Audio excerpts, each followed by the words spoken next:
Lwaki tulwana mu nsi era lwaki tuvuganya n'abalala mu nsi? Buli lwolaba nga kyokola ovuganya n'omulala, kabonero akategeeza nti tozuulanga kkubo lyo. Nina ekkubo lyange. Let me tell you, so many people can do what I do, but they can't do it the way I do it. Tebasobola kukikola nga bwe nkikola. Lwaki? Kubanga enkola gye nkikolamu yange nzekka. Ekyo kyateekebwa ku mwoyo gwange. Nange sisobola kukikola nga bo bwe bakikola. Lwaki? Kubanga ekyo kye bakola kyateekebwa ku myoyo gyabwe. Kakati seetaaga kuvuganya. I don't need to compete with anyone. All people are my colleagues, they're not my competitors. Sivuganya bantu balala, aba colleague. Bwe mbasisinkana, ne bwe mba ngenze mba professors, ne bwe mba ngenze mu bakugu abafaanana batya, I have their story, I have their message. Lwaki? Kubanga kino kyendi kyange kyaweebwa nze era nze nteekwa okukikola. Kakati kye tugamba nti manya ky'oli, tuba tugamba ozuula obwakabaka bwo. Olw'okuba bwakabaka, mu bwakabaka obwo obeera kabaka. You are king in your kingdom. Ffe wano ewaffe e Buganda, Ssaabasajja Kabaka tukuŋŋaanya ebirabo bye tuyita agafuuka amakula nga bituuse mu maaso ge ne tubimuwa. Tetubimuwa lwa kajanja, naye tukikola olw'obwagazi bwe tulina kubanga ali mu bwakabaka bwe. Buli lw'ozuula obwakabaka bwo, obwakabaka bwo butandika okuweereza abantu bo. Bwe buweereza abantu bo basiima. Mu kusiima bakuddiza ebirabo era bakuweereza. Kye tuyita influence, obumanye n'okugobererwa abantu abalala n'okukkiririzibwamu abantu abalala kiva mu kuzuula obwakabaka bwo. Bw'ozuula obwakabaka bwo n'otuula ku ntikko yaabwo, nja kubawayo ekyokulabirako. Mu Uganda tulina omwana omuto bamuyita fresh kid. Waliwo n'omwana omuto omulala bamuyita Filista the superstar. Abaana abo mugende mujje ku mitimbagano gino egya YouTube mubanoonye mubagoberere. These are young children. Naye bazudde obwakabaka bwabwe nga bakyalina baana bato. Fresh kid doesn't come from a well-to-do family or a well-to-do background. Gy'ava tebaali bagagga nnyo. Naye kiki ekyabaawo? Omwana ono nga mulenzi muto yatandika okugeegenya ennyimba z'abayimbi, n'atandika okuyimba ennyimba z'abantu abalala. Bwe yali aziyimba waliwo abajjanga bamulaba. Mu baamulaba mulimu eyalaba obwakabaka bw'omwana ono. Najja amubuuza, osoma? Nti nsoma. Naye okola biki? Nti ndi awo mbeera ne maama, taata yeeyiiya. Omwana omusajja ono najja amutwala ewa nnyina, oba oli awo ne boogerezeganya, maama we n'amukkiriza akwate ku mwana we. Omwana eyali tagenda mu ssomero ddungi, eyali tayambala bulungi, eyali takola byonna mu ngeri ennungi, oba oli awo era eyali tasula walungi. Bwe yazuula obwakabaka bwe at the age of 7 nga babutaddemu investment, at the age of 7 n'akuba hit y'oluyimba. Fresh kid n'afuuka ekintu ekirala ennyo mu Uganda. Ate olw'okuba yafuuka ekintu ekirala, ne kitaawe ne nnyina ensi yabazuula era n'ebamanya olwa fresh kid eyali amaze okuzuulibwa. Kaakati bwe tugamba nti musookenga okunoonya obwakabaka bwa Katonda n'obutuukirivu bwe, ebirala byonna biribongerwako. Obwakabaka bwa Katonda si ddiini, si nzikiriza.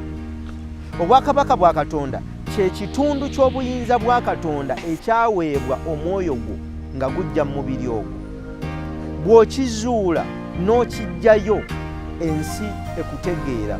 Ensi bw'ekutegeera ekusembereza byonna by'onoonya ne by'oyagala, gwe n'otambuza obulamu.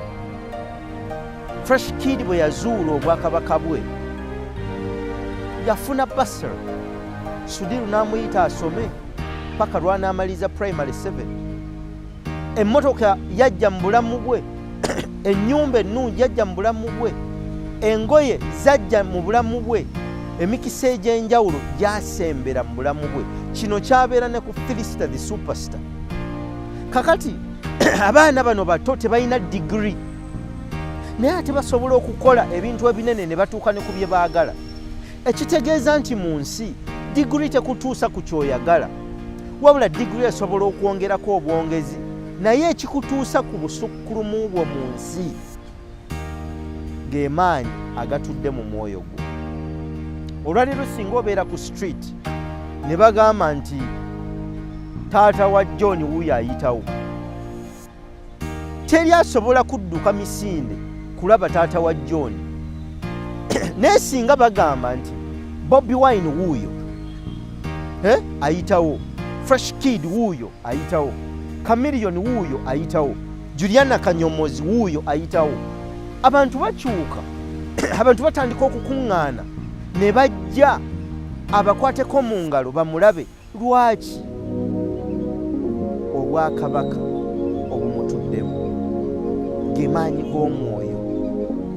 Olwaleero mu puroguramu eno Manya Kyoli Extra episode 5 njagala kukugamba nti otuddemu obuyinza obw'ekitalo, otuddemu amaanyi g'otosobola na kufumiitirizaako kutegeera, otuddemu obusobozi bw'otosobola na kwefumiitirizaako. Ekikutawaanya mu nsi, ekikuleetera okuvuganya n'abalala, ekikuleetera okulwanagana n'abalala kwe kubanga tonnazuula maanyi go. Ffe mu puroguramu eno Manya Kyoli Extra kye tuzze okukusomesa n'okukukakasa nti muggwe mutuddemu obusukkulumu obusobola okukyusa ensi. Gwe ani yali amanyi nti bonna be mumanyi basobola okuva gye bavudde ne bajja bafuuka ekyo kye bali? Sijja na kubamenya manyi, bonna be mumanyi ne bemusobola okulowoozaako. Bw'oba oyagala okutegeera President Museveni gye yava, genda osome The Mustard Seed, genda otunulire obulamu bwa Kyagulanyi, entandikwaye n'engeri gye yatambulamu genda otunulire abantu abo obulamu bwe baayitamu okutuuka we bali. Naye njagala okubategeeza, tebatuuse we bali kubanga bagezi nnyo, tebatuuse we bali kubanga be basinga abalala okukola, tebatuuse we bali kubanga be basooka abalala okuzuukuka oba be basembayo okwebaka, tebatuuse we bali kubanga bo tebaazaalibwa bakazi. Buli ky'olina bakirina, wabula batuuse we bali kubanga baazuula obwakabaka bwabwe n'amaanyi gaabwe bwe gali. Situdde ku puroguramu eno kubanga nkusinga okutegeera, situdde ku puroguramu eno kubanga ndi wa kitalo, siri wa kitalo, naye ate kankubuulire, nazuula obwakabaka bwange, ate ndi kabaka mu bwakabaka bwange. I'm a king in my own kingdom.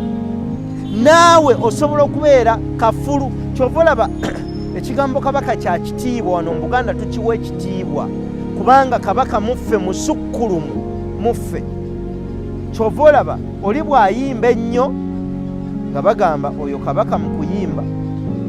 Kwegamba olw'okuba ekigambo kisukkulumu twakisembeza ne mu bulamu bwaffe obwa bulijjo. Oli bw'avuga emmotoka z'empaka n'asinga abalala nga tugamba oyo kabaka mu mmotoka z'empaka. Oli bw'akuba ebifaananyi ne bibeera birungi tugamba oyo kabaka mu kukuba ebifaananyi. Tubeera tutegeeza yazuula ekkubo lye n'alituulamu nga bw'olaba omwana bw'akuba hit oba n'araiminga mu luyimba n'atuula mu luyimba. Ennaku zino tugamba nti agituddemu sound. Lwaki? Afuuse kafulu mu ekyo ky'akola, ekigenda okukuwa enkizo, ekigenda okusukkulumya ku bantu abalala. That is your kingdom, your strength, your uniqueness. Ekyo, that's what gives you an edge all over the world. Let me tell you, mu nsi mulimu over 8 billion people around the world. Over 8 billion people around the world.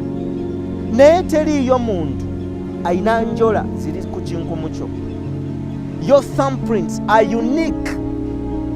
What does it mean? It means whatever that is hidden deep inside you was only given to you in this generation. Buli kyolina kyaweebwa ggwe. Zino enjola eziri mu kinkumu kyo ze zikola kye tuyita obunkumu. Akabonero akategeeza nti byonna ebitudde mu ggwe byaweebwa ggwe era bitudde mu ggwe. Ki ky'olina okukola? Kwe kumakinga sure nti ekyo ekyaweebwa ggwe, ekyakolebwa ggwe, kwegamba ekyo ekikutudde mu ggwe wekka, okiwa enkizo, okiwa ekitiibwa, okiteekamu amaanyi, okikolerera. Tuli mu mwezi gwa ssaddaaka, newankubadde waweebwa ekitiibwa n'ekirabo okuyimba, you have to work hard, you have to sacrifice, you have to feel the pain osobole okutuuka ku ekyo ky'oyagala. Naye okusobola okutuuka ku ekyo ky'oyagala ogenda kuwaayo omutango. Tuzze tukyogera mu episodes ezaasooka nti the price you pay is equivalent to the magnitude of the dream you're pursuing. Omutango gw'owaayo gwenkanankana n'ekyo ky'oyagala. Bwe tugamba manya ky'oli, tutegeeza okuzuula obw'omwoyo bwo, okuzuula obusukkulumu bw'omwoyo bwo. Era kino tugenda kukigaziya mu episode ey'omukaaga nti ekyennyanja bwe kiba kiwuga tekyetaaga ssaala kuwuga. Ekinyonyi bwe kiba kibuuka tekyetaaga ssaala kusobola kubuuka. Lwaki? Kubuuka yatondebwa mu kinyonyi, kuwuga ali mu kyennyanja. Ekyennyanja kyetaaga kutegeera ekintu kimu bwe kiteekeddwa okubeera. Bwe kiba nga tekimenye etteeka kuva mu mazzi ne kisigala mu mazzi, tekyetaaga ssaala kuwuga. Naffe abantu bwe tutegeera kye tuli ne tuyimirira mu kkubo eryo ettuufu Katonda mwe yatutondera okubeera era nga mwe yatutondera okuweerereza, tetujja kwetaaga ssaala kusakisidinga. Tugenda kirambulula mu episode y'omukaaga essaala kye ki era etuyamba ekyokutuuka ku kyetwagala.